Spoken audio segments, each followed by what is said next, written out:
Bismillahirrahmanirrahim. Assalamualaikum warahmatullahi wabarakatuh. Alhamdulillahilladzi hadana li hadza wa ma kunna linahtadiya laula an hadana Allah. Asyhadu an la ilaha illallah wahdahu la syarika lah wa asyhadu anna Muhammadan abduhu wa rasuluhu la nabiyya ba'dah.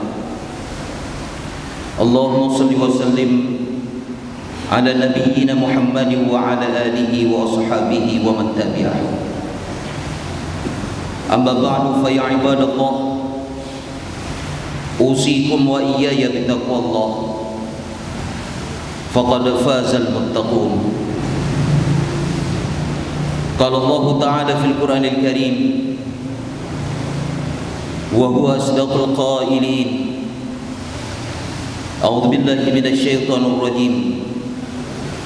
Bismillahirrahmanirrahim.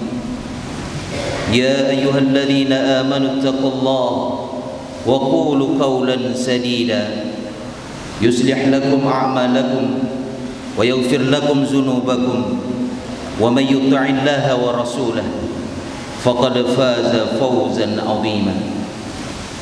Shadaqallahul 'azim. Hadirin kaum muslimin, jamaah salat Jumat rahimakumullah, dengan mengucapkan alhamdulillahirabbil alamin, seraya kita memanjatkan puji dan syukur kita kehadirat Allah Subhanahu wa taala atas rahmat dan karunia-Nya yang telah Allah anugerahkan kepada kita sekalian. Sejalan dengan itu, marilah sama-sama kita menyampaikan doa selawat beriringan dengan salam kepada junjungan Rasulullah Muhammad sallallahu alaihi wasallam, kepada keluarga dan sahabat beliau sekalian. Hadirin jamaah salat Jumat rahimakumullah, bulan Muharram adalah bulan yang penuh dengan kemuliaan. Di dalam Al-Quran disebutkan salah satu bulan kemuliaan itu, bulan yang penuh dengan keistimewaan, adalah bulan haram, yaitu bulan Muharram, di samping Zulqa'dah, Zulhijjah, dan bulan Rajab. Bulan Muharram bagi kita umat Islam adalah bulan yang penuh dengan catatan sejarah yang gemilang, karena awal dimulainya babakan baru bagi perjalanan dakwah Rasulullah Muhammad SAW.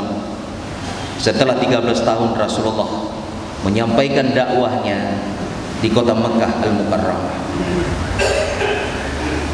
Rasulullah Muhammad SAW atas perintah Allah menempuh sebuah langkah yang sangat revolusioner. Rasulullah hijrah ke kota Yasrib ataupun kota Madinah atas petunjuk dan perintah Allah Subhanahu wa taala.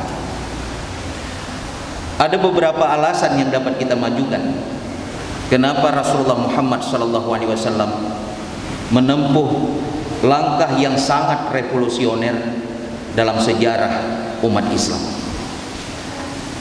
Yang pertama, kalau kita merujuk beberapa kitab sejarah klasik menyebutkan, setelah kakek Abdul Muthalib meninggal dunia, supremasi kekuatan politik dan kekuasaan pemerintahan dipegang dan dikendalikan oleh pamanda Rasulullah, yaitu Abi Thalib. Kita mengetahui bahwa Abdul Muthalib, kakek Nabi, beliau adalah pemimpin di kota Mekah. Beliau adalah seorang wali di kota Mekah. Beliau yang melindungi seluruh masyarakat ataupun penduduk kota Mekah. Beliau pemimpin yang dimuliakan di sana.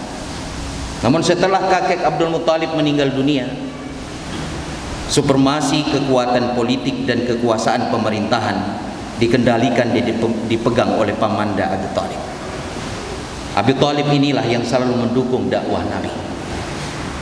Abi Thalib inilah yang selalu mendorong agar dakwah Islam ini tersampaikan. Beliau lagi-lagi menjadi tameng, menjadi benteng bagi Rasulullah dalam menyampaikan dakwah. Pernah suatu ketika Abi Thalib menyampaikan kepada seluruh penduduk Mekah, kepada masyarakat yang ada di sana, barang siapa yang mengganggu Muhammad, berarti mereka mengganggu diriku, dan siapa yang mengganggu diriku, berarti mereka mengganggu keluarga besar. Maka ketika Abi Thalib masih bersama dengan Rasulullah, tidak ada seorang pun yang berani menghalangi dakwah Nabi dengan anarkisme, dengan tindakan kekerasan, lebih-lebih lagi dengan cara-cara konfrontasi. Kenapa? Karena Abi Thalib bersama dengan Rasulullah Muhammad SAW. Upaya-upaya persuasif dilakukan. Tokoh-tokoh sentral kafir musyrik di sana, Abu Jahal, Abu Lahab, termasuk Abu Sofyan. Beliau mendekati Abi Thalib, melakukan pendekatan persuasif agar Abu Thalib mau menyampaikan kepada Muhammad SAW agar Muhammad menghentikan dakwahnya. Wahai Abu Thalib, kata mereka, demi agama nenek moyang, sampaikan kepada Muhammad keponakanmu agar Muhammad itu mau menghentikan dakwah. Sampaikan kepada dia, kalau dia menginginkan tahta dan kekuasaan, semua tahta dan kekuasaan itu akan kami berikan kepada dia. Kalau dia ingin kekayaan harta, kami berikan seluruh harta kekayaan kepada dia. Begitu pula kalau dia menginginkan wanita jelita, kami pun akan memberikan wanita jelita itu kepada dia, asal Muhammad keponakan engkau itu mau menghentikan dakwah. Hadirin yang mulia, lagi-lagi Abu Thalib menjadi tameng dakwah Nabi. Muhammad SAW tidak tergiur dengan berbagai macam godaan dunia, godaan tahta dan kekuasaan, rayuan akan harta kekayaan, termasuk wanita jelita, tidak mempengaruhi Nabi Muhammad SAW. Kenapa? Karena Abi Thalib bersama dengan Rasulullah Muhammad SAW. Bayangkan hadirin yang mulia, ketika Abi Thalib meninggal dunia, kekuasaan politik, kekuatan pemerintah, supremasi keduanya dipegang oleh Abi Lahab, nama yang tersebut di dalam Al-Quran. Tabat yada Abi Lahab wa tab, celakalah kedua tangan Abu Lahab, dan sungguh celaka dia, namanya tersebut di dalam Al-Quran. Apa yang pertama sekali yang dilakukan oleh Abu Lahab ketika supremasi kekuatan politik dan kekuasaan pemerintah berada di tangannya? Dia mencabut pembelaan ataupun mencabut perlindungan secara mutlak yang selama ini diberikan oleh Abi Thalib, baik itu dari kalangan Bani Abdul Muttalib walaupun dari keturunan Bani Hashim, memberikan perlindungan kepada Rasulullah Muhammad. Itulah pertama sekali yang dilakukan Abu Lahab, mencabut perlindungan keluarga itu. Tidak ada perlindungan daripada keluarga, baik dari kalangan Bani Abdul Muttalib maupun Bani Hashim di saat itu. Maka apa yang terjadi kemudian? Terjadilah diskriminasi, terjadilah tindakan kekerasan, tindakan anarkisme, sehingga dakwah Nabi Muhammad SAW terhenti untuk sementara waktu dan terhalang penyebarannya, hingga Rasulullah mengizinkan para sahabatnya untuk hijrah ke Habsah, termasuk hijrah ke kota Taif di saat itu. Rasulullah dengan seluruh pengikut kaum muslimin dizalimi luar biasa.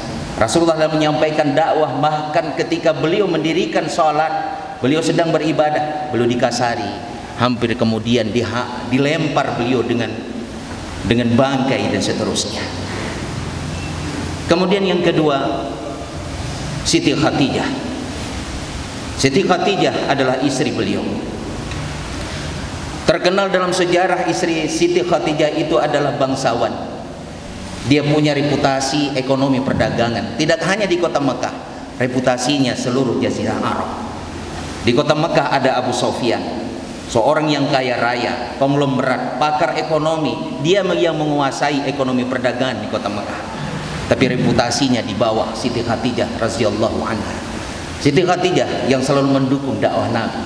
Harta kekayaannya habis untuk dakwah, sampai kemudian beliau pernah mengatakan, Siti Khadijah pernah mengatakan, andai kata engkau menyeberangi sebuah sungai Di sana tidak ada jembatan. Saya rela mewakafkan, mensedekahkan tulang belulang saya untuk engkau jadikan sebagai jembatan hingga engkau berhasil menyeberang ke sana untuk menyampaikan dakwah.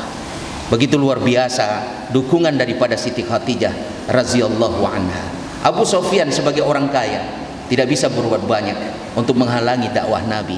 Kenapa? Siti Khadijah radhiyallahu anha berada bersama Nabi dan terus menerus mendukung dakwah Nabi. Hadirin yang mulia, bayangkan setelah Siti Khadijah meninggal dunia, kekuatan ekonomi dipegang oleh Abi Sufyan. Abi Sufyan melakukan pemboikotan secara ekonomi. Apa yang dilakukan oleh Abu Sufyan di saat itu? Orang Islam hanjit mublaw, orang Islam dan pengikutnya, Rasulullah dengan pengikutnya tidak boleh menjual, dilarang membeli dan menjual. Kebutuhan kehidupan orang Islam dan seluruh manusia yang ada, kebutuhannya itu ada di pasar. Kita memerlukan beras, beras itu ada di pasar. Kita memerlukan segala sesuatu, kebutuhan itu ada di pasar. Tapi pemboikotan secara ekonomi yang dilakukan, Rasulullah dengan kaum muslimin dilarang membeli dan menjual. Sehingga dalam hadis, dalam riwayat kita baca, pada masa itulah masa yang sangat genting sekali. Sampai-sampai Rasulullah dengan pengikutnya memakan kulit unta yang kering berhari-hari lamanya, hadirin. Kemudian yang ketiga, kenapa Madinah menjadi pilihan? Pada sebelumnya Rasulullah mengizinkan sahabatnya hijrah ke Afrika, hijrah pula ke kota Taif. Tapi pilihan terakhir Rasulullah kota Madinah Al-Munawwarah. Dalam kitab sejarah klasik disebutkan ternyata di kota Madinah itu ada keturunan dari garis ibunda Siti Aminah, begitu pula dari garis keturunan ayahanda Abdullah. Mereka dengan setia membantu dan melindungi Nabi Muhammad sallallahu alaihi wasallam. Kemudian di kota Madinah, hadirnya mulia, ada kelompok orang yang sudah membaiat Nabi. Sehingga dalam sejarah tersebut bai'ah Aqabah yang pertama dan bai'ah Aqabah yang kedua. Bai'ah Aqabah yang pertama terjadi pada tahun 621 Masehi atau tahun ke-11 kenabian, dan Aqabah yang kedua adalah tahun 622 Masehi atau tahun ke-12 kenabian. Hadirin yang mulia, 10-12 orang datang ke kota Mekah. 2 orang dari kabilah Aus, sisanya 10 orang lagi daripada kabilah Khazraj datang ke kota Mekah untuk membaiat Nabi Muhammad sallallahu alaihi wasallam. Rasulullah di saat itu khawatir sesampai mereka di kota Mekah, seandainya orang kafir musyrik itu mengetahui kedatangan mereka, pasti kafir musyrik di kota Mekah akan menzalimi mereka. Sehingga Nabi Muhammad sallallahu alaihi wasallam memilih sebuah kampung, memilih sebuah desa di dekat kota Mina.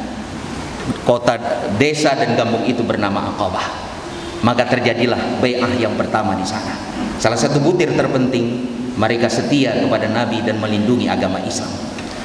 Ketika mereka ingin kembali ke kota Yasrib atau ke kota Madinah, boleh menyampaikan kepada Nabi, "Ya Rasulullah, utuskan seorang sahabatmu ke kota Yasrib, agar utusanmu itu, sahabatmu itu mau mengajarkan kami Al-Quran dan mengajarkan kami tentang agama Islam." Maka diutuslah Mus'ab bin Umair, seorang tokoh pemuda yang luar biasa. Misi dan tugasnya hanya untuk mengajarkan Al-Quran, mengajarkan Islam kepada mereka, kemudian memantau dan meneliti keadaan kota Yasrib ataupun kota Madinah, tentang kondisi secara ekonomi politik di kota Yasrib di saat itu. Maka setahun lebih kurang Mus'ab di sana, 75 masyarakat Yasrib bersama dengan Mus'ab kembali ke kota Mekah untuk melakukan bai'ah yang kedua. 75, ada riwayat yang mengatakan 73 orang termasuk Mus'ab di sana melakukan bai'ah yang kedua, setia kepada Islam dan terus menerus melindungi Nabi Muhammad sallallahu alaihi wasallam. Setelah rombongan itu pulang, Mus'ab tetap tinggal di kota Mekah. Kemudian Rasulullah memanggil Mus'ab, "Wahai Mus'ab, bagaimana kondisi kota Mekah? Bagaimana kondisi kota Madinah?" "Ya Rasulullah, tugas dan kewajiban saya yang engkau pundakkan kepada saya, yang telah engkau pikulkan kepada saya, telah saya laksanakan. Saya telah mengajari mereka Al-Quran dan telah saya ajari mereka tentang agama Islam ini. Kondisi keadaan kota Mekah, kota Madinah itu begitu kondusif dan memungkinkan bagi kita untuk kemudian kita hijrah ke sana. Mereka sedang menanti kepemimpinanmu, hai Rasulullah. Mereka di sana ada 2 kabilah utama, kabilah Aus dan Khazraj. Berbilang tahun mereka saling bermusuhan. Tidak ada seorang pun yang mampu mendamaikan mereka. Dan engkaulah orang yang tepat dan patut untuk datang di waktu dan tempat ini di kota Madinah untuk mendamaikan mereka. Karena mereka punya prinsip yang mendamaikan mereka itu adalah orang-orang yang bukan berasal dari dua kelompok itu. Maka engkau datang pada waktu dan pada tempat yang tepat ya Rasulullah. The right man in the right place and time. Orang yang tepat datang pada waktu yang tepat dan pada tempat yang tepat pula. Rasulullah datang ke kota Madinah disambut dengan gegap gempita karena Rasulullah adalah orang yang ditunggu-tunggu kepemimpinannya, orang yang dinanti-nantikan kepemimpinannya. Sehingga salah satu misi utama yang beliau lakukan sampai di sana adalah mempersatukan kabilah Aus dan Khazraj. Secara ekonomi mereka yang mendominasi di sana, secara politik juga seperti itu. Mereka itu harus didamaikan karena tidak ada seorang pun yang mampu mendamaikan mereka kecuali Rasulullah Muhammad sallallahu alaihi wasallam. Sampai di sana Rasulullah disambut karena dialah orang yang ditunggu-tunggu kepemimpinannya di kota Yasrib atau di kota Madinah. Secara politik Rasulullah yang menguasai pemerintahan, kemudian secara ekonomi Rasulullah juga yang menguasai pasar. Ketika politik dikuasai, ekonomi dikuasai, mendominasi di antara keduanya. Bayangkan hadirin, 10 tahun Islam tersebar sampai ke Bizantium dan Persia. Luar biasa pengaruh politik dan ekonomi.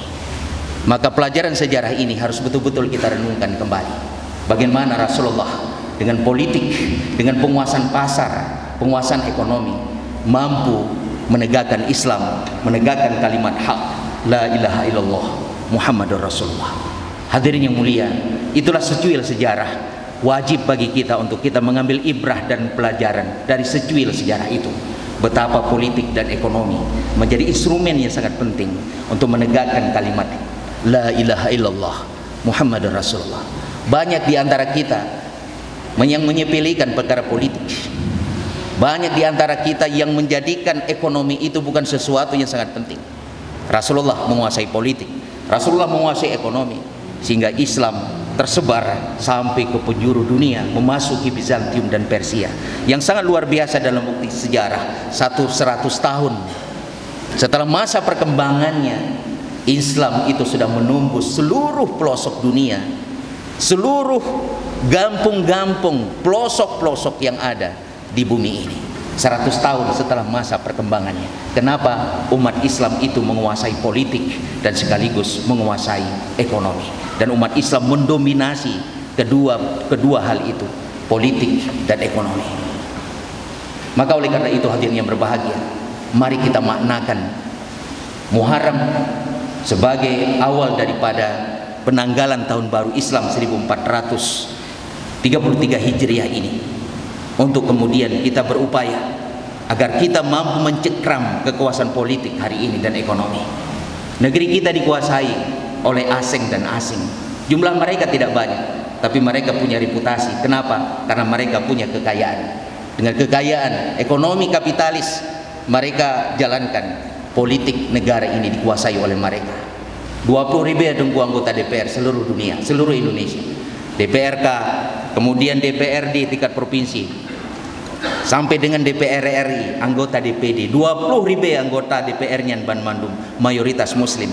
Apa yang mereka mampu buat untuk negeri ini demi kemaslahatan umat Islam? Orang yang Islam didiskriminasi, bajut-bajut normatif agama getanyo kehilangan nilai, tidak ada yang bergerak. Mereka hanya mentes water, dites iya pernah reaksi daripada masyarakat Muslim. Umat Islam hanya diam-diam saja. Contoh tuan Pekah, 1 Muharram 10 Agustus yang lalu, Pajan cuti nasional kepada katanya libur pada hari Selasa, pada hari Rabu tanggal 11 Agustus. Berdasarkan SKB 3 Menteri itu pula, 19 Agustus, 19 Oktober nanti hari libur nasional, yaitu Maulid Nabi, digeser lagi liburnya itu pada tanggal 20 Oktober. Tamsilan yang ingin Tuan sampaikan, mudah-mudahan tamsilannya iluk dalam keadaannya. Menyaibarat tatagun kuah belangong, uronyo tatagun tingah tapajur. Tingah tapajur tetap dia kuah belangong, tapi kaum pisah rasa daripada kuah itu. Hana menyumli kata ber. Kalau hari ini kita masak, kemudian hari ini pula kita makan menyatu semuanya, termasuk buah panah, buah pisang di dalam, menyatu dengan kuah. Tapi kalau hari ini kita masak lantas kemudian besok kita makan, kamu pisah rasa dan hananyum kata beurang. Itulah kondisinya. Usaha sedikit demi sedikit, pelan tapi pasti, nilai-nilai itu digeser oleh orang-orang yang tidak bertanggung jawab, termasuk rejim pemerintahan hari ini. Dites adanya dulu. Mereka ingin melihat reaksi daripada umat Islam. Umat Islam diam-diam saja. Tinggal digaset tun baru bisa jadi. Karena itulah yang dilakukan oleh kafir musyrik. Kalau kita melihat berbagai macam tafsir daripada surah At-Taubah ayat 37, praktek seperti ini telah dilakukan oleh kafir musyrik tempo dulu. Mereka mengakui bulan Muharram itu bulan yang mulia. Kafir musyrik. Malah ketika pembunuh ayahnya itu diketahui di bulan Muharram, mereka tidak akan melakukan pembalasan di sana karena mereka mengetahui keistimewaan dan kemuliaan bulan Muharram. Sama seperti kita memastikan bahwa Muharram itu bulan yang paling mulia di sana, tidak boleh berperang dan seterusnya. Tapi apa yang dilakukan? Dengan berbagai macam kepentingan-kepentingan, kemuliaan itu digeser. Kemuliaan di bulan Muharram digeser pada bulan Safar dan seterusnya sesuai dengan kepentingan-kepentingan tersebut. Hadirin yang mulia yang terakhir, mari kita maknakan Muharram ini dengan menatap masa depan yang penuh dengan harapan. Yakin dan percaya bahwa setelah kesulitan itu ada kemudahan. Setelah ada berbagai macam permasalahan, Allah Subhanahu wa taala akan memberikan jalan keluar. Setelah malam pasti adanya siang, setelah gelap pasti adanya terang.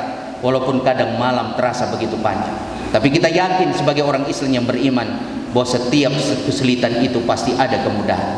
Fa innaka ma'al usri yusra, innal ma'al usri yusra. Sungguh setelah kesulitan itu ada kemudahan. Sungguh setelah kesulitan itu ada kemudahan. Ulama-ulama tafsir menjelaskan, sekali Allah memberikan kesulitan, dua kali pula Allah Subhanahu wa taala akan memberikan kemudahan kepada kita. Itulah keyakinan orang Islam yang beriman yang selalu menatap masa depan dengan penuh harapan. Kemudian yang terakhir, hadirin yang mulia, jadikan setiap waktu yang tersisa ini waktu kehidupan kita semakin sedikit. Jadikan setiap waktu, setiap saat, setiap detik bernilai ibadah, apapun aktivitas kita. Sebagai pekerja kantoran, sebagai pekerja di pasar, sebagai petani, sebagai pedagang, jadikan seluruh aktivitas kita itu bernilai ibadah. Dipegang oleh ulama dalam sebuah kaidah, al-adatu yanqalibu 'ala al-ibadat.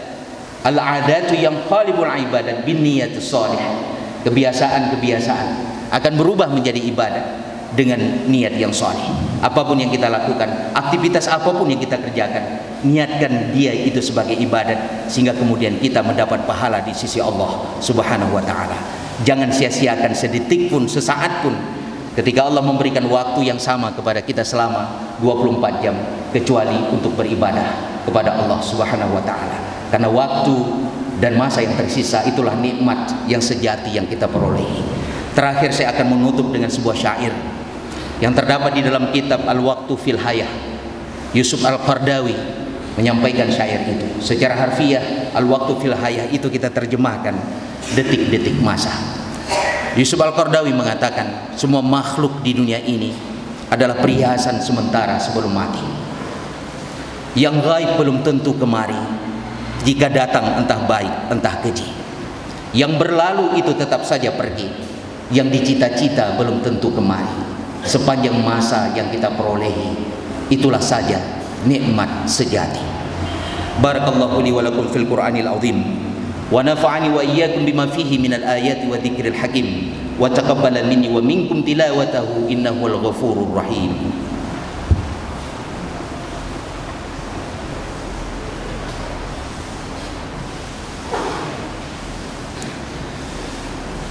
Alhamdulillahilladzi nahmaduhu wa nasta'inuhu wa nastaghfiruh wa na'udzu billahi min shururi anfusina wa min sayyiati a'malina may yahdihillahu fala mudilla lahu wa may yudlil fala hadiya lahu. Asyhadu an la ilaha illallah wahdahu la syarika lahu wa asyhadu anna Muhammadan 'abduhu wa rasuluhu la nabiyya ba'da. Allahumma shalli wa sallim ala nabiyyina Muhammadin wa ala alihi wa ashabihi wa man tabi'ah. Amma ba'du fa ya ibadallah, usikum wa iyaya bi taqwallah faqad fazal muttaqun. Qala Allah Ta'ala fil Qur'anil Karim, a'udzu billahi minasy syaithanir rajim. Bismillahirrahmanirrahim. Inna lil muttaqina mafaza Sadaqallahul azim. Allahumma ighfir lil muslimin wal muslimat wal mu'minin wal mu'minat al ahya'i minhum wal amwat wa tabi' bainana wa bainahum bil khairat bi rahmatika ya arhamar rahimin. Rabbana atina fid dunya hasanah wa fil akhirati hasanah wa qina adzaban nar. Ibadallah, innallaha ya'muru bil 'adli wal ihsan wa ita'i dzil qurba wa yanha 'anil fahsya'i wal munkari wal baghi ya'idukum la'allakum tadhakkarun wa dzkurullaha al-'azima yazkurkum fas'aluhu min fadlihi yu'tikum wa la dzikrullahi akbar wallahu ya'lamu ma tasna'un. Aqimis shalah.